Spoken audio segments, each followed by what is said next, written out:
Hi there, future scientists and math wizards. Welcome to Smile Road. I'm Sir M, and I created this channel just for you, senior high school students looking to make science and math easier, clearer, and yes, even more fun. On Smile Road, we explore exciting lessons in general science, solve real-life problems in general mathematics, and learn how these subjects connect to the world around us, from floating boats to your monthly budget. Each meeting, I'll guide you through lessons using simple explanations, real life examples, and even a few challenges to keep your brain sharp. Whether you're reviewing for exams, catching up on class topics, or just curious about how the world works, you're in the right place.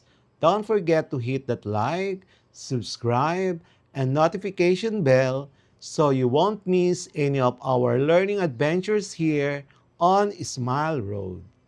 So, are you ready to start this journey with me? Let's walk the road of knowledge with a smile. So, we're now dealing with lesson number 5.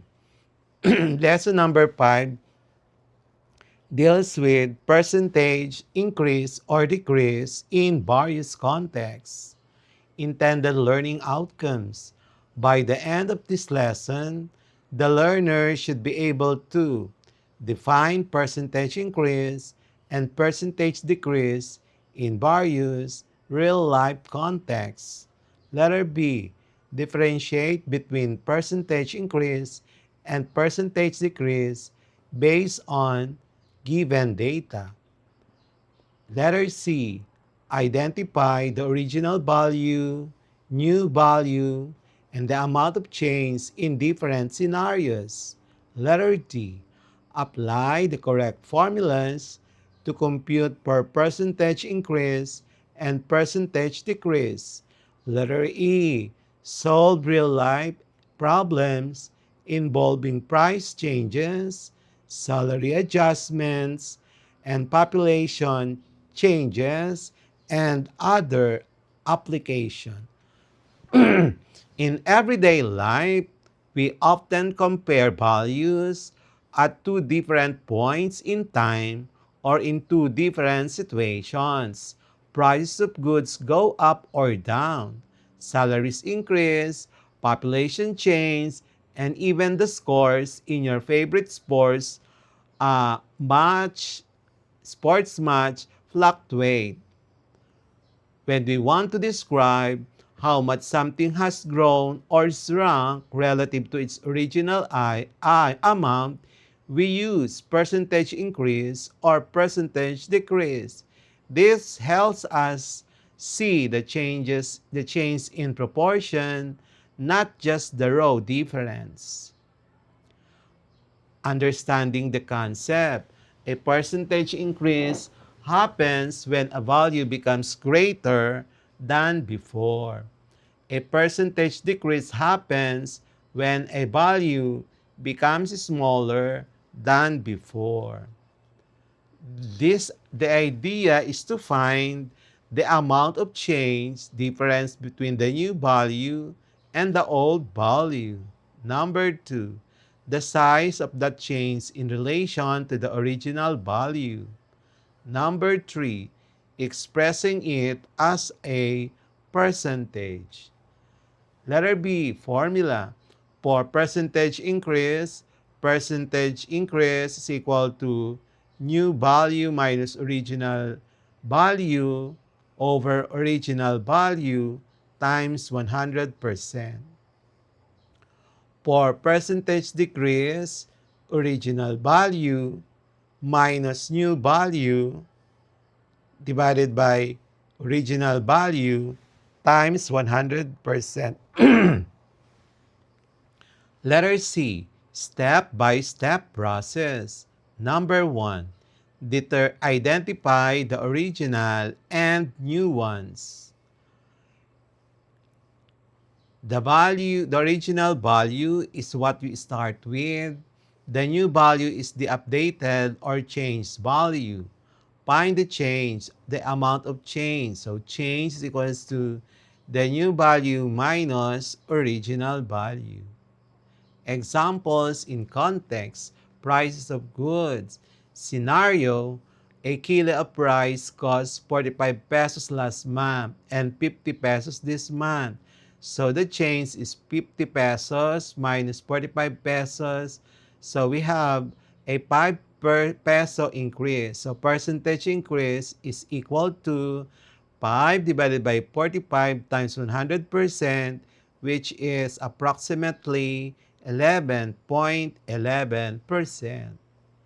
Salary changes. Scenario, an employee's monthly salary decreased from 20,000 to 18,500. The change, 20,000 minus 80,500, there is a 1,500 decrease. So the percentage decrease is 1,500 divided by 20,000 times 100%, and that is equal to 75%. Number 3, population growth.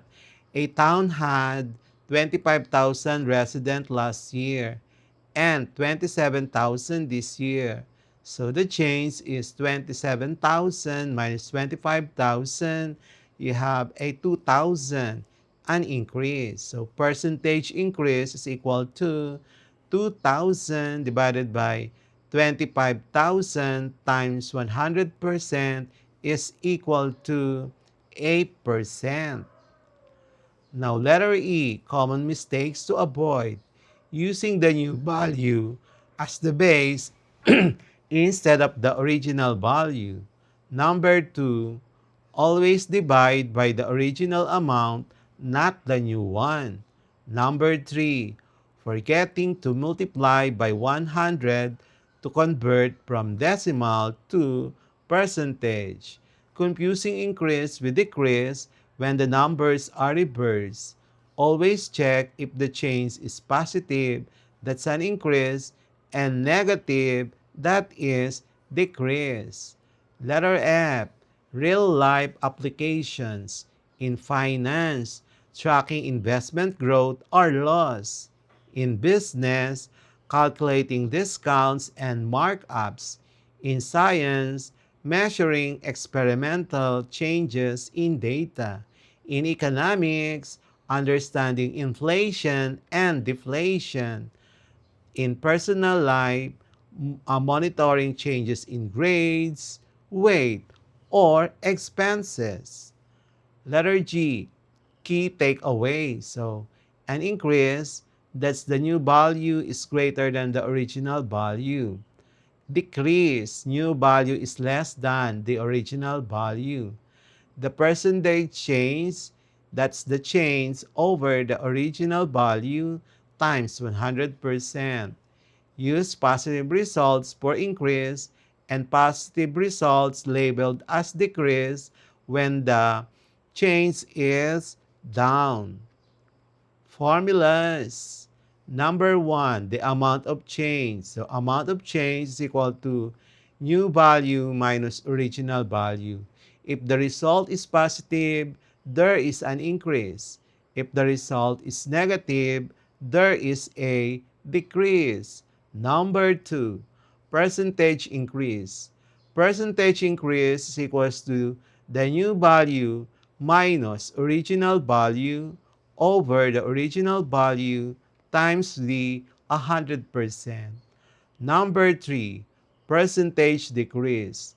Percentage decrease is equal to original value minus new value over the original value times 100%. Number 4, new value after an increase. So new value is equal to original value times 1 plus percentage increase over 100. Number 5, new value after a decrease. New value is equal to original value times 1 minus percentage decrease over 100. Number 6, original value given new value and percentage change. So for increase, original value is equal to the new value over 1 plus percentage increase over 100. For decrease, original value is equal to new value over 1 minus percentage decrease over 100.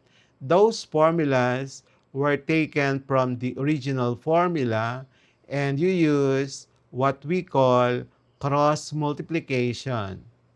So be sure you know how to use cross multiplication to come up with these different formulas. All the formulas belong to just one formula, one parent formula. You don't have to memorize this one so long as you know the original formula. Practice problems. Problem number 1. The price of a shirt increased from 450 pesos to 495 pesos. Find the percentage increase. So given old 450, new 495, required the percentage increase. So solution, 495 minus 450 divided by 450 times 100. So, your final answer is 10%. Number 2, a cell phone originally priced at 18,000 is now sold for 16,200 during a sale. Find the percentage decrease in price. So, the old is 18,000 and the new is 16,200.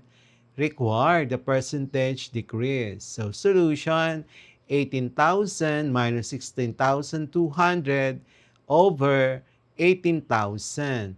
And the final answer is 10%.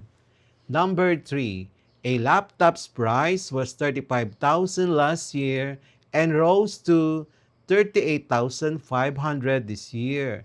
Determine the percentage increase given old 35,000, the new is 38,500, percentage increase is required.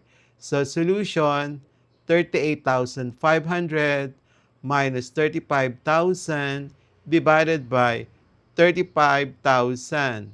And the answer is 10%. Number 4. A kilo of mangoes cost 80 pesos last week and now cost 72 pesos. Find the percentage decrease. So given the old is 80 pesos, the new price is 72 pesos, given the percentage decrease. So solution, 80 minus 72 over 80, and the final answer is 10%. Number 5. A pair of shoes cost 2,800 last month. After a 15% price increase, what's the new price? So given old 2,800, increase of 15%, required the new price. So the increase is 2,800 times 0.15, so that is 420 pesos. So the new price is 2,800 pesos plus 420. That's equivalent to 3,220 pesos. Number 6, an employee's monthly wage increased from 22,000 to 24,200.